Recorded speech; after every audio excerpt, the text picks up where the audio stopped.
Hey guys, it's Chris here with another episode of Coaching Conversations. Today, we've got some awesome questions lined up today, particularly if you are in a kind of a new start to a business, if you're starting a business or about to launch a business.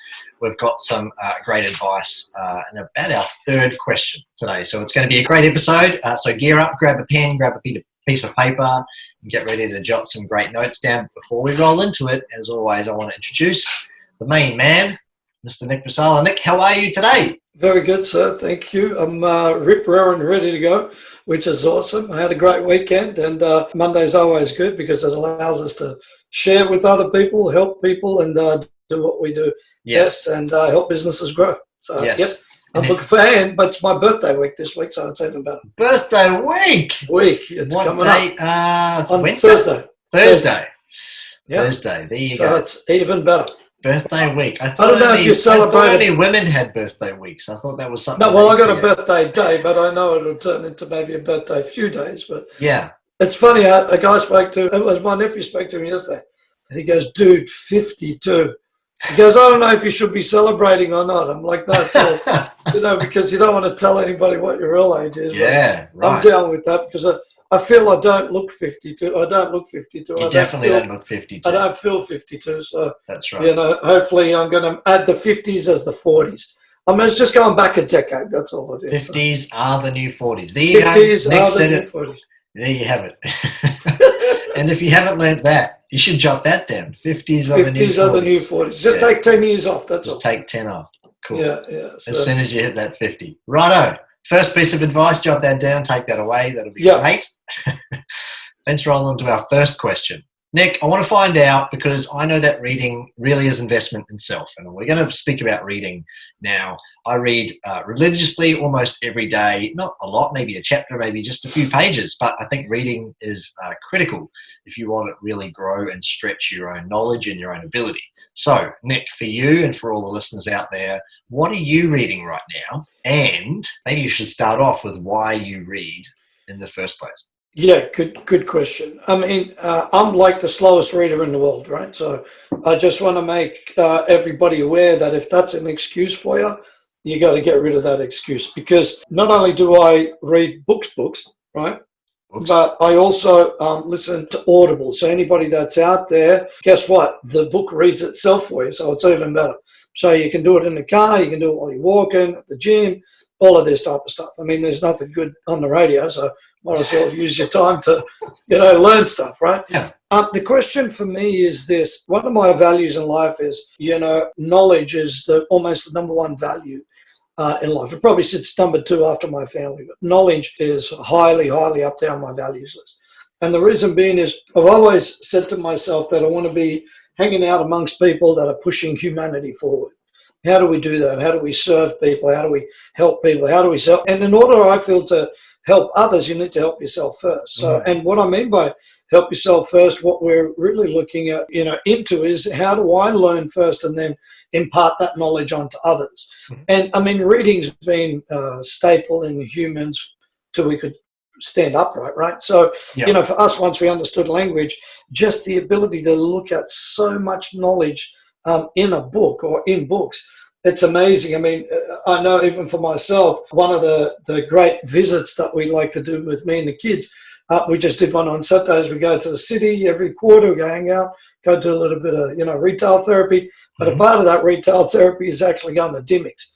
And I enjoy Dymocks more than any of the other retail stores there because I get to hang out, the kids hang out, they go to their section. Yeah. I go to mine and we buy a few books, which is cool. Which is awesome. So, for me, it's just instilling that level of knowledge, and reading's one level of that knowledge. Seeing is another, listening is another, experiencing is another. So, that's one of the reasons I do it, because you can learn a lot just from reading, right? Yeah, cool. So what about time? How you say you're not a fast reader? Let's tap into that or go that angle. When do you read? When's the best? I mean, for me, usually Audible. I put Audible on if I'm going to take the dog for a walk, which is pretty much every morning, every afternoon. Sometimes in the afternoon I don't, because I've got the kids and my wife with me, but usually in the morning. I like to go to the gym, so you got an hour there. So I'll throw something on. And by the way, I don't do it all the time. If I feel like music, I'll just put music on. But I do that. And then ultimately at night, I usually try to get a chapter in. If I can get a chapter a day in, it's pretty good. I can't sit for hours and read a book because, it's like I've got to answer my pants. I've got to keep moving around. Yeah. So me trying to sit there all day and, then I get the guilt trips and all of that type of stuff. So even if the book's great, I go, I should be doing more than just reading. Right? So I know there's a sickness I can take medication for, I think. But, for me, I think if you do a chapter a day, you can kind of get through because it's about 20 odd pages. I don't fall asleep. Kind of 20 pages, I'm okay. And time's precious. So for me, if I read a little bit every day to keep it exciting, and you get through it, or else sometimes if you've got to try to soldier in and it's a 500 pager, you need the time for it, and most of us don't have time. It's funny, most people that I know don't read because they go, I don't have the time to read. But I'm telling you, you don't really need the time to read. You can actually blend it in with the time that you have. 100%. And that's how I do it. I get through a couple of pages a day because I kind of read while I'm eating lunch. Eating lunch for me is, everyone loves lunch, but for me it's like I'll just read a few chapters or read a few pages while I do that. So about 20 minutes every day, that's how I squeeze it in. If you're working, if you're a trade-based business and you're on a job site or something, jump in your van, read a couple of pages. It's going to help enlighten you, but it's also helping to educate you at the same time. And you could have your headphones. I mean, obviously you could have a headphone in somewhere. And I think it's like anything, going to the gym is the same. If you make time for it, you make it happen. That's right. Pretty simple, right? So what are you reading right now? You held up Tony I've got a really cool book. I've listened to it on audio and I've been sort of reading into this, and see, this is that's a solid book. It's like 664 pages. So it's a bit of a monster. So I got it on Audible. And this is probably, I think, about 3 years old, somewhere there. Yeah. And I've had it, haven't really done much with it, but then I started listening to it. Yeah, it's 14, so 5-6 years old, funny enough. And it's called Money Mastering the Game, 7 Simple Steps to Financial Freedom. And let me tell you, it's really, really good. What Robbins did here was he got the best financial minds around the world, the best of the best of the best.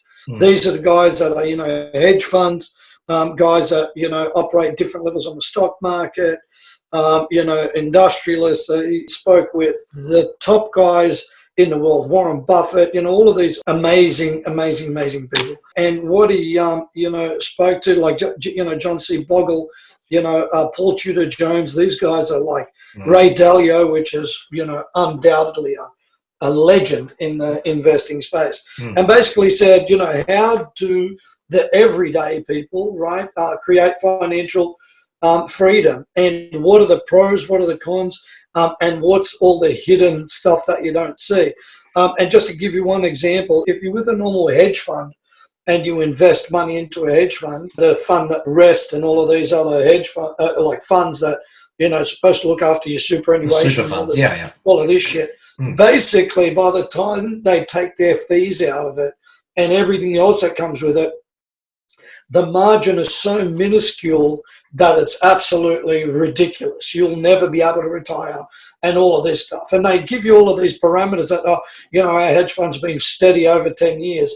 It's only been steady over 10 years because it'll be equivalent to, I've crossed 500 highways and only been hit once. You know what I mean? Like, it doesn't make any sense, and they skew all the data to rip you off like it's modern day terrorism. Right. Almost. It should be called terrorism because it really is robbery on people's lack of knowledge to be able to invest, and then trusting these so-called guys. So basically, and he got this all from the inside information. This isn't Robbins talking. It's about all of these guys.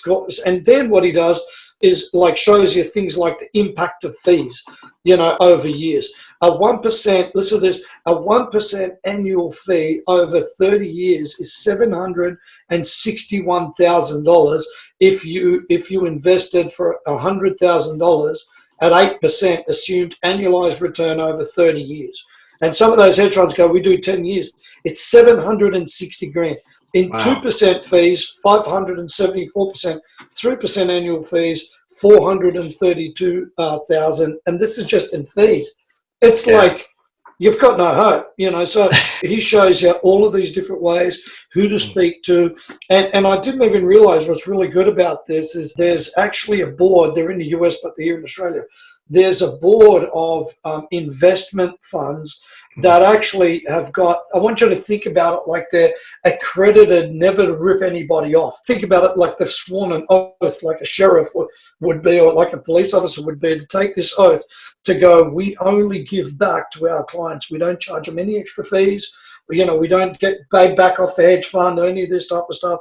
And they shows you ways to get in contact with them, because these are the guys that are going to look after you. So it's I know I'm raving a bit on it, but it was that impactful that I'm like, man, I need to change my strategy on how I invest and all of that stuff. And, you just got to read it and then make up your mind. But effectively what he's saying is, make sure you do the research, man, so you can really understand what's going on there. So yeah, that's the book. So Money Master the Game.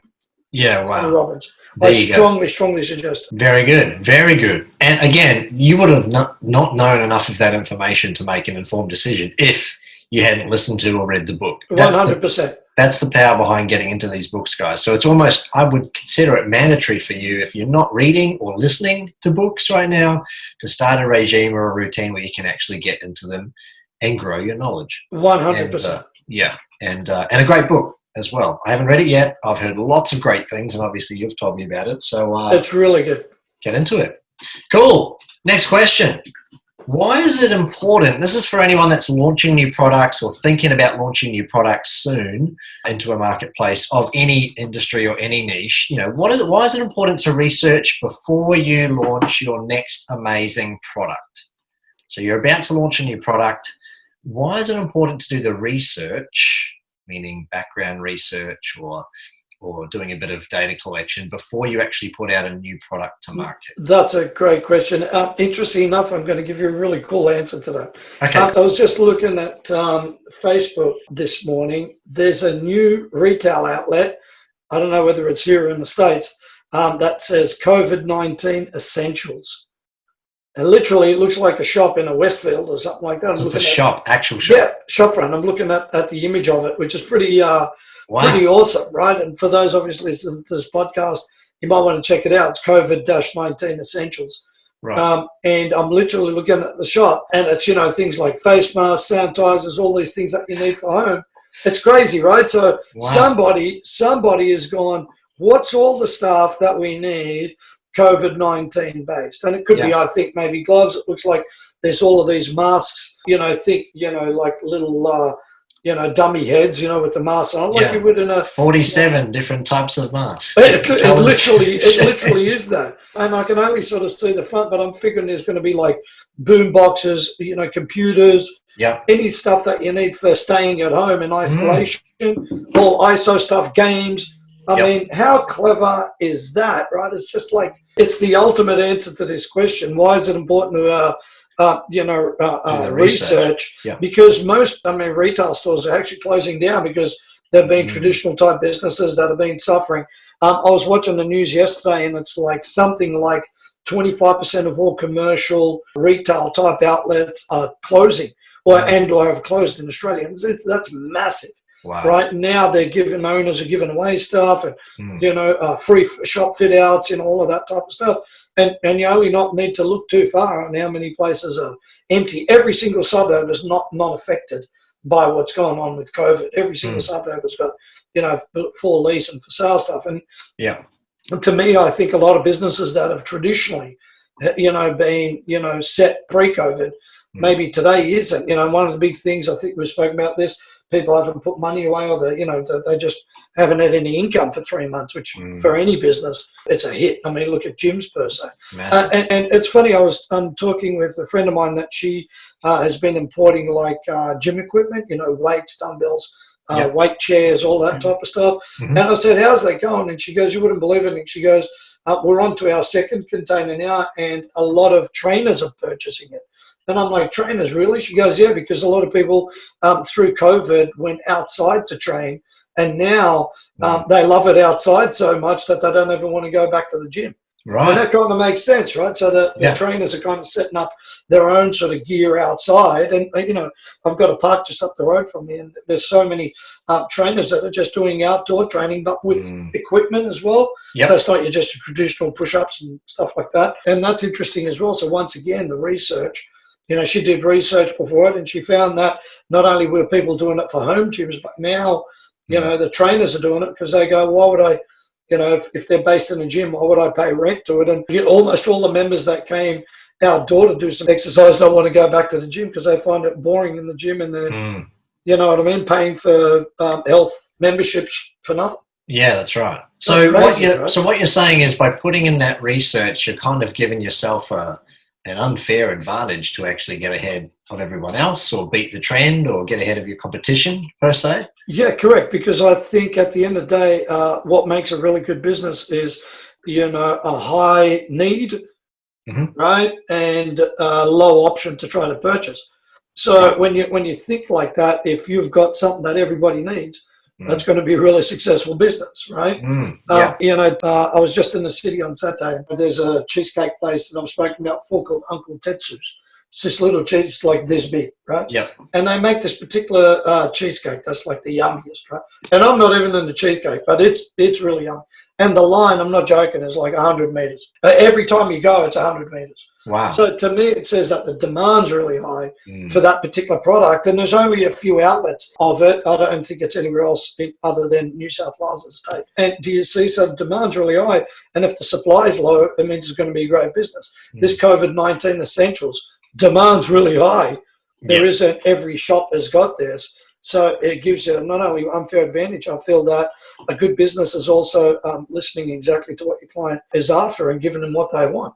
At the end of the day, it's pretty standard. And by the way, this is why a lot of businesses don't succeed. Because a lot of businesses are trying to offer a product that the business owner likes, but isn't maybe, really cool for the end user, or it's over-engineered, or, something like, I don't really need it, or whatever. You know what I mean? Like, it'd be something that I like, but not necessarily want or need. Well, yeah, it's like, if you go, let's take massage therapy as an example. Most massage therapists, 98% of massage therapists make under $35,000 per annum, right? I've done enough research on that to understand it. Now, in saying that, it's not that people don't want massage. It's there's a product that people need, but there's so much offering on it that it just lowers the product down, right? So if you've got a higher demand, you're always going to be busy. Now, if you excel in particular types of massage, so, here we go, here's the research that you just looked after, Achilles injuries, or, specialize in neck injuries or neck pain or whatever, or, baby, or whatever it may be, then you've got an advantage as well, because you've researched something that people have got a high demand for. Right, that they need it, and there isn't many people that do it. So think along those lines. Okay, good. So for those of you that are about to jump out on a new product and you're about to launch something out for your business, big question for you is, have you done the research? Have you done the back end research? Are you looking at what your customers actually want and need? And have you looked at that supply and demand ratio of what your customers are actually buying or potentially could be buying, because it could save you thousands of dollars, or it could save you time, or it could save you money or energy in putting out this new product. And there's been plenty of stories, and I've seen it firsthand, plenty of businesses that put out products that flop because they haven't done the necessary research. Well, yeah, I mean, how many times have we been in, environments of teaching, let's say at shows or live road shows or any of that stuff, when people come up with a product and they're like, I don't know about that, man. Like, it seems like it's going to be a little bit hard to get off the ground. Yeah. And most people, it's not even the product. It's most people are the best kept secret. Because if the product got out there, maybe it'll have legs to grow. I mean, we've got 7.5 billion people on the planet. So, I'm figuring that. But to most people, they've got it, but then they can't, get it out to the public. So once again, sometimes not even the product. Sometimes they just don't have the marketing in order. Marketing or the advertising, to go with it. Right. Good. All right, let's hit on the last one. And I've just got a few minutes really for this one, Nick. So it's going to be short and sharp. For those of you that are in the startup phase, or you're just starting a new business, kind of off the back of the last question really, if you're about to launch products or you're in a startup phase, what are the top 3 things you should be focusing on and doing first before you do anything else? Yeah, perfect. Number 1, lead gen. Number 2, lead gen. Number 3, lead gen. Pretty simple.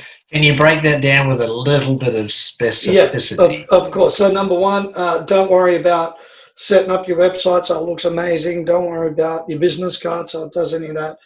Just get out there and talk to as many possible people as you can about your product. It's as simple as that. So, and you don't need money to go to a networking event, so to speak. So you can do it old school. If you're an online product, and you want to get out there, you need to mingle in groups, the right circles of people, and start to, comment on people's threads, start to build your repertoire of people that you can, joint venture with, and possibly people that have got your database. That's the cheapest way to try to do it, right? Sure. Number 2, I think it's important from a lead generation perspective, if you add value to somebody else and give, help them sell their product, and in turn, then they can help you. That's just another form of lead generation. Yes. Is number 2. So add value where you possibly can. Connect, show people, share with stuff, share your knowledge.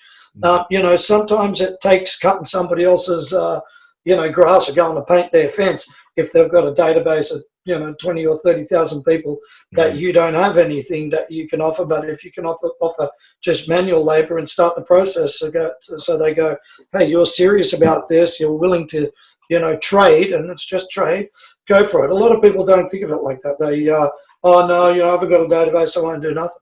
If you want to hustle, you need to get out there and do whatever it takes to get going. I can't tell you, I've flown to the States 10 times to go and help other people do that stuff. And, I'm not cutting their grass, but I am helping them and hanging out. And I've had guys where I've, picked them up in the car, taken them to the gym, did a workout together, just hung out, went for lunch, I paid for it. So there's things that you need to connect with, right? And number 3, lead generation. If you've got some budget, putting ads up there are really, really critical. And I'll tell you why, because at the end of the day, you can't sell anything if you don't connect with people that are interested in buying it. Doesn't matter how good your product is. Yes, it's true. And it's a super good point. I listened to what you said around, don't bother about website or big branding or anything like that. Start off with, get down, get dirty, start hustling, and generate that income before you can actually afford to get into building websites and all the rest. Because then you're setting up, some cash flow at the front end, and that's going to start paying for the things that you need to do to grow and scale. But like Nick said, guys, lead gen. The third one was lead gen. Lead generation, what are you doing from a startup perspective? You've got to get out there and connect with the right people, and then naturally you'll start to see your business grow as a result.